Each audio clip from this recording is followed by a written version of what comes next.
اعوذ باللہ من الشیطان الرجیم بسم اللہ الرحمن الرحیم قل للذین کفروا ستغلبون وتحشرون الى جہنم وبئس المہاد قد كان لكم آية في فئتين التقتا فئة تقاتل في سبيل الله وأخرى كافرة يرونهم مثليهم رأي العين والله يؤيد بنصره من يشاء إن في ذلك لعبرة لأولي الأبصار. السلام علیکم ورحمۃ اللہ وبرکاتہ. نحمده ونصلی علی رسولہ الکریم، اما بعد فاعوذ باللہ من الشیطان الرجیم. بسم اللہ الرحمن الرحیم. رب اشرح لی صدری ویسر لی امری واحلل عقدۃ من لسانی یفقہوا قولی ربنا زدنا علما. آمین. میری پیاری بہنوں، کیسے ہیں آپ؟ اللہ سبحانہ و تعالیٰ سب کو ایمان اور صحت اور تندرستی اور عافیت کے ساتھ رکھے اور ہمیں نیکیوں کی توفیق دے اور ہماری نیکیوں کی حفاظت کرے. آمین آمین آمین. اچھا جی، آج ہم سورہ آل عمران کی آیت نمبر 12 اور 13 کریں گے. اور جیسا کہ ہم نے پیچھے والی آیت میں پڑھا تھا، آیت نمبر 11 میں پڑھا تھا کہ اللہ سبحانہ و تعالیٰ نے فرمایا تھا کہ کافروں کو ان کے مال اور اولاد کچھ بھی کام نہیں آئیں گے اور وہ جہنم کا ایندھن بنیں گے، بالکل اسی طرح جس طرح آل فرعون کو اللہ تعالیٰ نے پکڑ کی. اور ان سے پہلے بھی جو لوگ گزرے انہوں نے بھی اللہ تعالیٰ کی آیات کو جھٹلایا، تو پھر اللہ تعالیٰ کی پکڑ سے وہ نہیں بچ سکے اپنے گناہوں کی وجہ سے. اب اوپنلی کفار کو، جو بھی رسول اللہ صلی اللہ علیہ وسلم کا انکار کرے گا، دین اسلام کا انکار کرے گا اور حق کو چھپائے گا، یعنی یہود و نصارہ تو حق کو چھپا رہے تھے، ان کو رسول اللہ صلی اللہ علیہ وسلم کی آمد کا اور ان کی نشانیوں کا بالکل صحیح سے پتہ تھا. جیسے سلمان فارسی رضی اللہ تعالیٰ عنہ کی کہانی میں آپ دیکھتے ہیں کہ ان کو جو عیسائی راہب تھے انہوں نے رسول اللہ صلی اللہ علیہ وسلم کی ساری نشانیاں بتائی تھیں اور بتایا تھا کہ کس جگہ کی طرف جاؤ جہاں سے اس نبی کا ظہور ہونا ہے. اور یہود کو بھی یہ ساری باتیں پتہ تھی، رسول اللہ صلی اللہ علیہ وسلم کے نام، رسول اللہ صلی اللہ علیہ وسلم کے ساتھیوں کی نشانیاں بھی ان کی کتاب میں موجود تھیں. تو جو کوئی بھی اس طرح کا کفر کرتا ہے، حق سامنے آ جائے، چاہے وہ مشرکین ہو، چاہے وہ یہود ہوں، چاہے وہ نصارہ ہوں، ان کے بارے میں اللہ سبحانہ و تعالیٰ اب آگے کی آیت میں اوپنلی بتاتے ہیں کہ ان کے ساتھ ہوگا کیا. اعوذ باللہ من الشیطان الرجیم. بسم اللہ الرحمن الرحیم. قل، کہہ دیجئے اے محمد صلی اللہ علیہ وسلم، للذین، ان لوگوں کے لیے، الذین اسم موصول ہے، کفروا، جنہوں نے کفر کیا. کفرو، کاف فارا اس کا روٹ لیٹر ہے اور یہ ماضی ہے، یہ ماضی کا صیغہ ہے، یعنی پرانی بات بتائی جا رہی ہے جنہوں نے کفر کیا تھا. ٹھیک. ستغلبون، ان قریب تم سب غالب کیے جاؤ گے، مغلوب ہو جاؤ گے تم سب. ٹھیک ہے. غین لام با اس کا روٹ لیٹر ہے. یہ آپ کو روٹ لیٹر نظر آ رہی ہے، جو آخر میں واو نون ہے نا، یہ جمع کی ہے. ستغلبون، سا کا مطلب ان قریب، تغلبون تم سب مغلوب کیے جاؤ گے. اور تحشرون، دیکھیں آپ، تا جو ہے تم کی ہے، تو جو ہے تم کی ہے، واو نون آخر میں جمع کا ہے اور بیچ میں کیا رہ گیا ہے؟ روٹ لیٹر ہا شین را. حشر کس کو کہتے ہیں؟ اکٹھا کرنے کو. وتحشرون، اور تم سب کے سب اکٹھے کیے جاؤ گے. کہاں؟ الا، طرف، جہنم، جہنم کے. اور جہنم کا کیا روٹ لیٹر ہوتا ہے؟ جیم ہا میم. اور جہنم کا مطلب ہوتا ہے کوئی چیز تیوری چڑھا کے غصے سے کوئی دیکھے نا، تو جہنم جو ہے کفار کو اور اللہ تعالیٰ کے نافرمانوں کو غصے سے دیکھے گی. وہ اللہ سبحانہ و تعالیٰ کے نافرمانوں پر غصہ کرے گی قیامت کے دن. تو الا جہنم، جہنم کی طرف. اور جہنم کا مطلب پتہ کیا ہوتا ہے؟ رات کا سب سے زیادہ گہرا حصہ.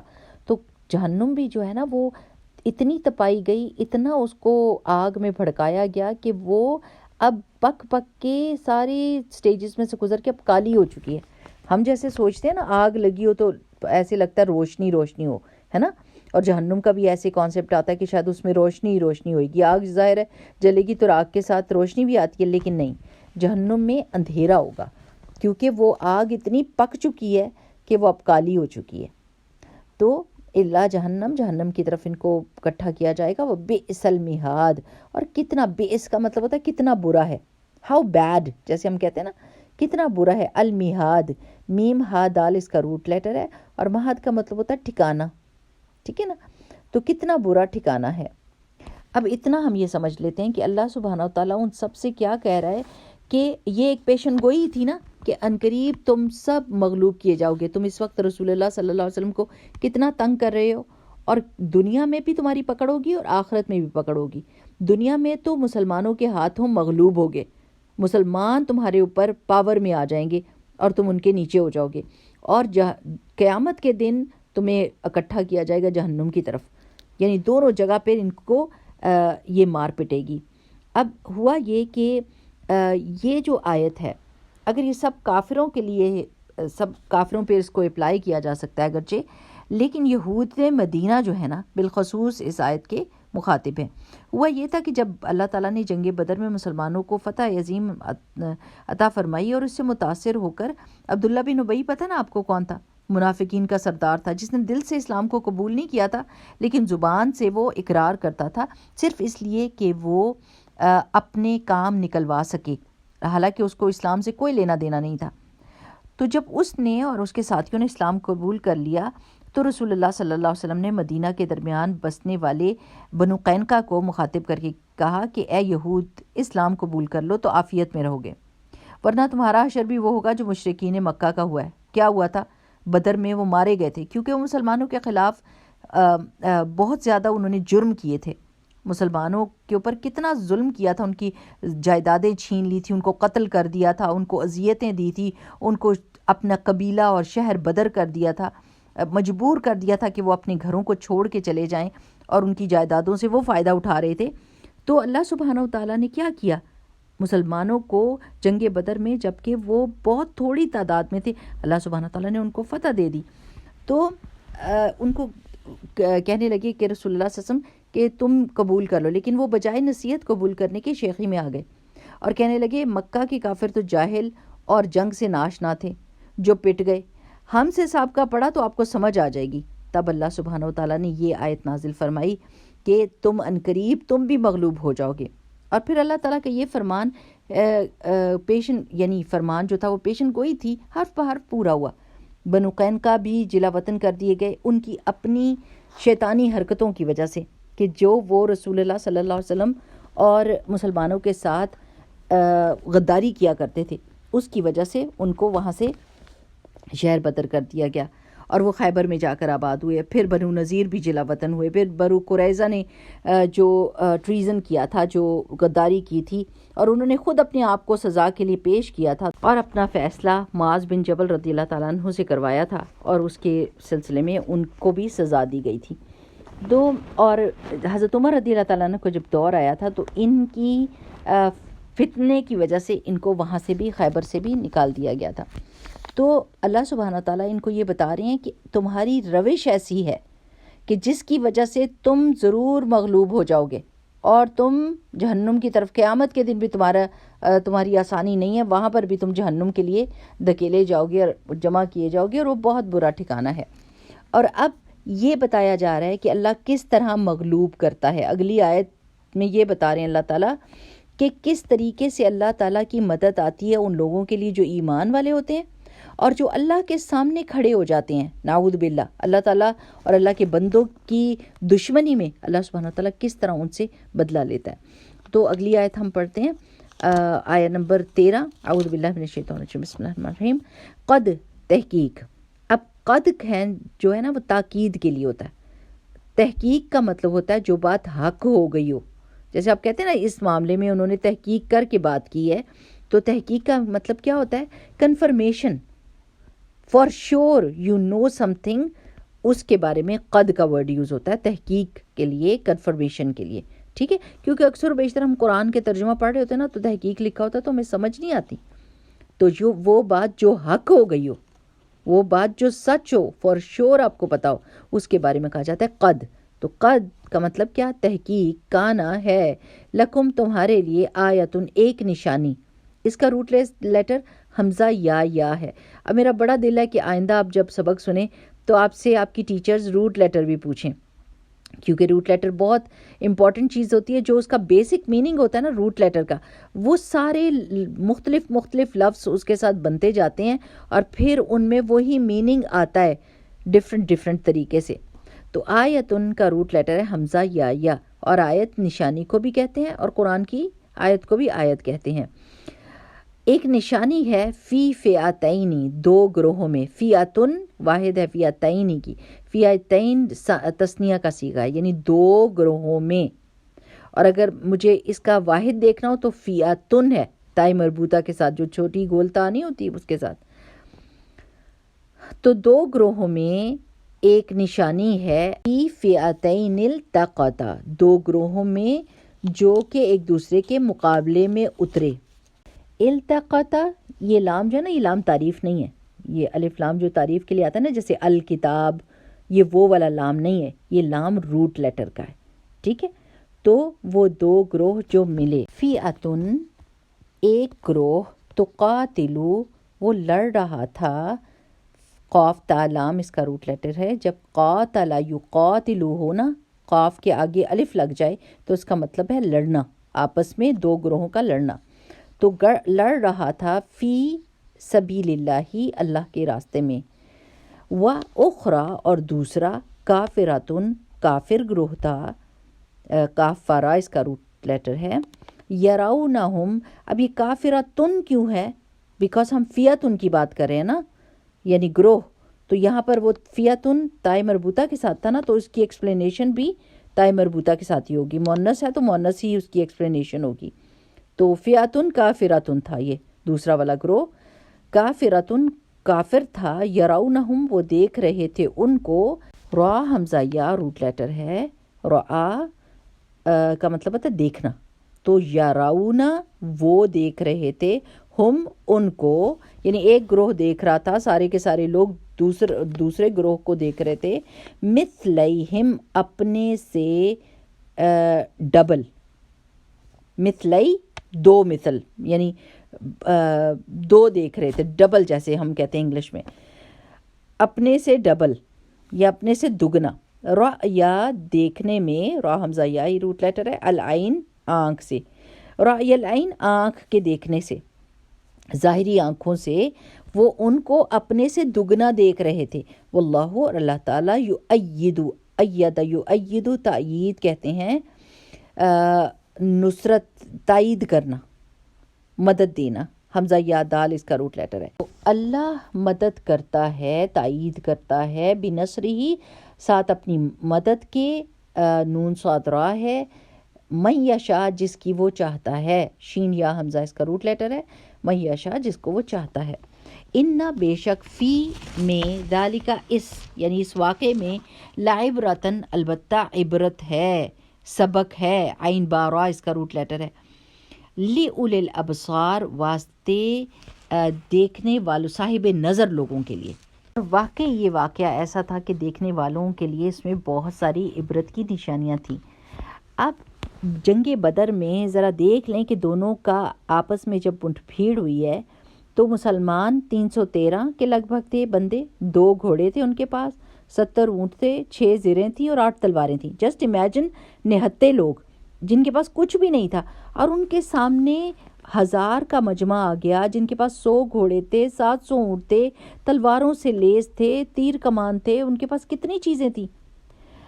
تو اب کیا ہوا کہ یعنی یہ بالکل ایسی جنگ تھی جس میں سمجھ آ رہی تھی کہ یہ لوگ مسلمان تو اپنے آپ کو مارنے والی بات ہے. اور لیکن چونکہ یہ جنگ زبردستی مسلط کی گئی تھی مسلمانوں پر، تو انہوں نے اللہ کی خاطر لڑنا اور مرنا ہی پسند کیا. انہوں نے کہا کہ بھاگنے کی کیا ضرورت ہے جب مرنا تو ہے ہی ایک دن، تو اللہ سبحانہ و تعالیٰ کی راہ میں کیوں نہ مر جائیں. اب مسلمانوں کو تو ڈیفینیٹلی اپنی آنکھوں سے وہ دگنے ہی نظر آ رہے تھے، بلکہ دگنے سے بھی وہ زیادہ تھے، یعنی ان کی تعداد اتنی زیادہ تھی. اور اگر یہ کہ کافروں نے دیکھا کہ وہ مسلمان ڈبل ان کو اپنے سے نظر آ رہے تو وہ روب میں آ گئے. جب مسلمانوں کو کافر دگنے نظر آئے اور اس سے بھی زیادہ، تو ان کی محنت کا جذبہ اور شوق شہادت جان مار کر لڑنے کا اور بھی زیادہ بڑھ گیا، کہ انہوں نے کہا کہ مرنا تو ہے، تو اب جان مار کے ہم ان کافروں کے خلاف خوب اچھی طرح سے لڑ کے مریں گے. اور کافروں کو مسلمان اپنے سے دگنے یعنی 2000 نظر آئے تو ان کی بزدلی میں اور اضافہ ہو گیا. انہوں نے کہا یہ کہاں سے اتنے زیادہ ہو گئے ہیں. یعنی اللہ سبحانہ وتعالیٰ اس طریقے سے کسی بھی معاملے میں مدد کرتا ہے. مسلمانوں نے ایسا ان کو مغلوب کیا اور اتنی چھوٹی سی تعداد میں نہتے ہونے کے باوجود اللہ سبحانہ وتعالیٰ نے ان کو فتح دی. ان کے 70 قیدی ہوئے، مشرکین کے 70 مارے گئے. ابو جہل بھی اس واقعے میں اللہ تعالیٰ کی بہت بڑی نشانی تھا. وہ اپنے آپ کو سمجھتا کیا تھا؟ جب وہ نکل رہا تھا مکہ سے، اس نے کہا آج تو میں مسلمانوں کا خاتمہ کر کے ہی آؤں گا. وہ ساتھ میں ناچنے گانے والی عورتیں لے کر گیا تھا کہ جشن منائیں گے، اور گانے بجانے والیاں اور شراب اور کیا کیا اپنی عیش کے سامان لے کر گیا تھا، فرعون کی طرح. رسول اللہ صلی اللہ علیہ وسلم اس کو فرعون ہی کہتے تھے نا، کہ میری امت کا فرعون ہے یہ. تو وہ اس طریقے سے آیا تھا کہ جیسے اس نے آج ختم ہی کر دینا. تو جس طرح فرعون عین دریا کے بیچ میں جا کے ڈوبا تھا نا اپنی ساری قوم کے ساتھ، اسی طرح ابو جہل کا بھی خاتمہ ہو گیا اور وہ مر گیا اس جنگ میں.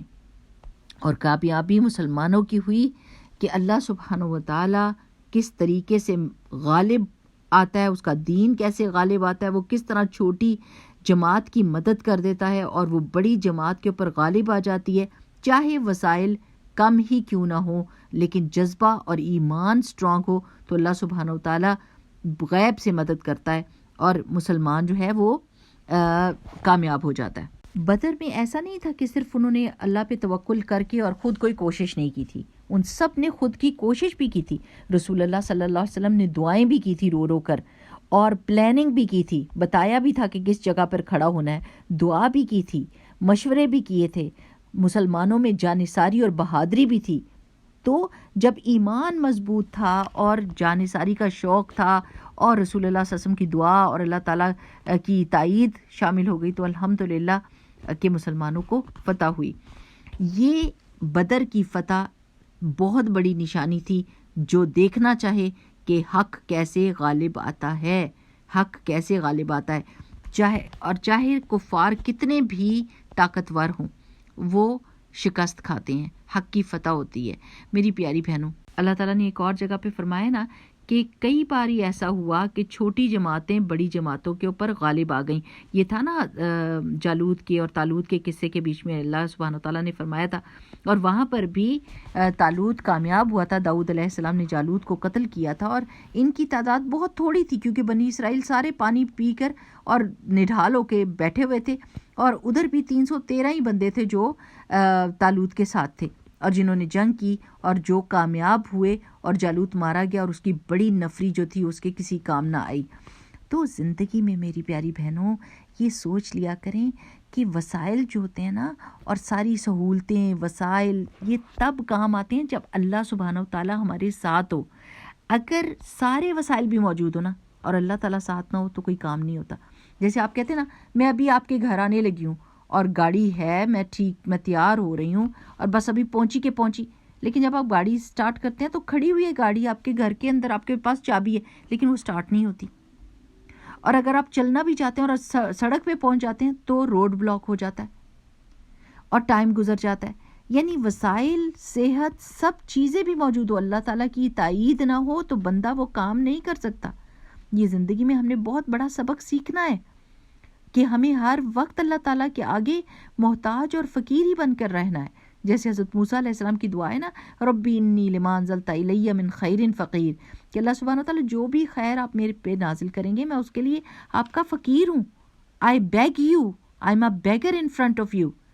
اللہ تعالیٰ مالک الملیک ہے، اسی کے پاس ساری خیر کی کنجیاں ہیں، ساری خیر کی چابیاں اللہ تعالیٰ کے ہاتھ میں. تو اگر اللہ سبحانہ وتعالیٰ ہمارے سائیڈ پر ہے نا تو دنیا کے بڑے سے بڑے وسائل ہمیں کوئی نقصان نہیں پہنچا سکتے. لوگوں کے پاس کچھ بھی ہو، کوئی چالیں بھی وہ چل رہی ہوں اور بڑے زبردست ان کے پلانز ہوں، لیکن اگر اللہ سبحانہ وتعالیٰ کا ساتھ ہمارے ساتھ ہے، ہم اللہ تعالیٰ پہ توکل کرتے ہیں، ہم اللہ تعالیٰ کا تقوی اختیار کرتے ہیں، ہم اپنی عام روزمرہ زندگی میں اللہ سے ڈر کر رہتے ہیں، نہ جھوٹ بولتے ہیں، نہ چال بازیاں کرتے ہیں، نہ رشوت دیتے، نہ رشوت لیتے، یعنی سارے وہ کام کرتے ہیں جو اللہ تعالیٰ نے کہے ہیں اور ہر اس چیز سے بچتے ہیں جس سے اللہ تعالیٰ نے بچنے کا کہا ہے، تو یقین کریں کہ اللہ تعالیٰ غیب سے مدد کرتا ہے. جس طرح اللہ تعالیٰ نے بدر میں مدد کی، جیسے حنین میں مدد کی، جیسے احد میں مدد کی. یعنی بظاہر تو مسلمان ہار گئے، لیکن پھر بھی مسلمانوں کو اگلے دن ہی اللہ سبحانہ وتعالیٰ نے ایسی فتح اور نصرت اور ایسا رعب دیا کہ جس کی وجہ سے دشمن بھاگ گئے اور ڈرنے لگ گئے مسلمانوں سے. تو بات ساری یہ ہوتی ہے کہ آپ کی تعداد بھی میٹر نہیں کرتی اور آپ کے وسائل بھی اتنا میٹر نہیں کرتے جتنا اللہ سبحانہ وتعالیٰ کی تائید. اللہ تعالیٰ کی تائید آ جائے، اللہ تعالیٰ کی مدد آ جائے، اللہ سبحانہ وتعالیٰ آپ کی مدد کے دروازے کھول دے، تو پھر آپ کے پاس تھوڑے وسائل ہوں، تھوڑے بندے ہوں، لیکن آپ کا کام بہترین ہو جائے گا اور آپ کو کامیابی حاصل ہوگی. یہ اصول میری پیاری بہنوں ہر زمانے میں کارآمد ہوتا ہے. یہ اصول ہر زمانے میں چلے گا، چاہے وہ فرعون کا زمانہ تھا، چاہے وہ داؤد علیہ السلام کا جالوت سے مقابلہ ہو رہا تھا تب کا زمانہ تھا، اور یا پھر مسلمانوں کے سامنے یہود، مشرکین، عیسائی سب کے سب اور منافقین سب کھڑے تھے تب کا واقعہ ہو. یعنی زندگی میں کسی بھی سچویشن میں چاہے کتنا بڑا دشمن ہو یا دشمنوں کے جتھے اکٹھے ہو جائیں، لیکن اگر مسلمان اللہ پر توکل کرتے ہوں، اللہ سے مدد مانگتے ہوں، اللہ کے احکام کی پابندی کرتے ہوں، اور انہیں پتہ ہو کہ مرنا تو ہے ہی ایک دن، تو اللہ سبحانہ وتعالیٰ کی راہ میں مرنا زیادہ بہتر چیز ہے.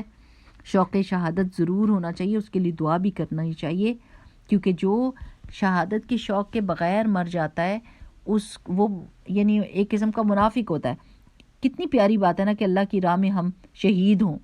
اللہم ارزقنی شہادتاً فی سبیلک وجعل موتی فی بلد رسولک. یہ دعا حضرت عمر رضی اللہ تعالیٰ عنہ کیا کہ اللہ تعالیٰ مجھے موت دینا تو شہادت کی موت دینا، اور موت آئے تو نبی کریم صلی اللہ علیہ وسلم کے شہر میں موت آئے. تو چونکہ یہ بہت پیارا درجہ ہے اللہ سبحانہ وتعالیٰ کی نظر میں، یہ بہت پیارا درجہ ہے کہ انسان کہتا ہے اللہ تعالیٰ پیسہ تو میں خرچ کرتا ہوں پر وہ کوئی اتنی بڑی بات نہیں ہے، لیکن جان دینا تیرے راستے میں ایک بہت ہی پیاری بات ہے، اور میں یہ چاہتی ہوں کہ میری جان تیرے راستے میں آئے.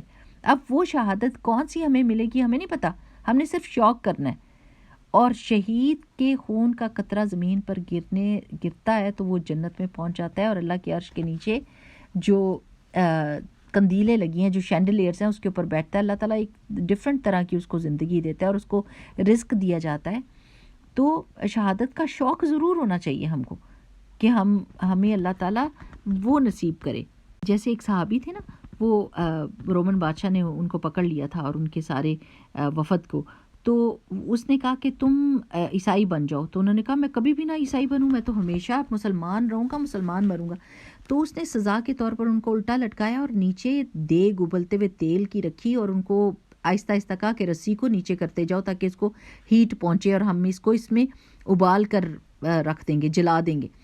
تو جب وہ بالکل قریب پہنچ گئے تو دیکھا کہ وہ رو رہے، تو اس بادشاہ نے کہا کہ ان کو ہٹا لو، اور ان کو اتارا گیا اور کہا کہ تم کیوں رو رہے تھے، تم نے اپنا ارادہ چینج کر لیا؟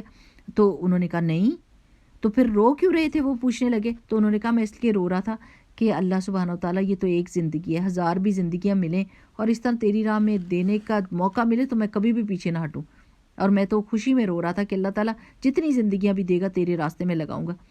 تو وہ بادشاہ اتنا مرعوب ہو گیا، وہ اتنا امپریس ہوا کہ اس نے کہا اچھا تم بس ایسے کرو کہ تم، یعنی اس کی بے عزتی بھی ہو رہی تھی نا کہ بادشاہ مجبور کر رہا تھا اور ہر طرح کی لالچ دے رہا تھا ان کو، اور وہ اس عیسائیت کو قبول نہیں کر رہے تھے، تو اس کی بے عزتی ہی ہو رہی تھی نا. اس نے ان سے کہا، میرے خیال میں عبداللہ بن حذافہ تھے، ان سے کہا کہ آپ میرے ماتھے کو بوسہ دے دو. تو انہوں نے پوچھا کہ تم پھر میرے ساتھیوں کو بھی چھوڑ دو گے؟ تو اس نے کہا ہاں تو چھوڑ دوں گا. تو انہوں نے آگے جا کے اور بادشاہ کے ماتھے کا بوسہ لے لیا اور سارے اپنے ساتھیوں کو چھڑا کر لے آئے. اور جب حضرت عمر رضی اللہ تعالیٰ عنہ کے پاس پہنچے اور ان کو بتایا کہ اس طرح ہمارے ساتھ ہوا، تو حضرت عمر رضی اللہ تعالیٰ عنہ نے بھی حضرت عبداللہ بن حذافہ کے ماتھے کا بوسہ لیا اور ان سے کہا کہ یہ ہمارے بندوں کو بچا کے لیا ہے اللہ تعالیٰ کے حکم سے، تو یہ ڈیزرو کرتا ہے کہ ہم بھی اس کے ماتھے کا بوسہ دیں. تو بات ساری یہ کہ مرنا تو سب نے ہے ہی، تو کیوں نہ بہترین موت کی تمنا کی جائے، ہے نا. تو یہ ضرور دعا کیا کریں کہ اللہ سبحانہ وتعالیٰ ہمیں شہادت کی موت دے اور محمد رسول اللہ صلی اللہ علیہ وسلم کے شہر میں ہم مریں. کیونکہ ادھر رسول اللہ صلی اللہ علیہ وسلم نے فرمایا تھا کہ جو مدینہ میں فوت ہوگا میں اس کی شفاعت کروں گا. چلیں آج سے ہم کو یہ بھی دعا پتہ چل گئی کہ ہم نے یہ دعا ضرور مانگنی ہے.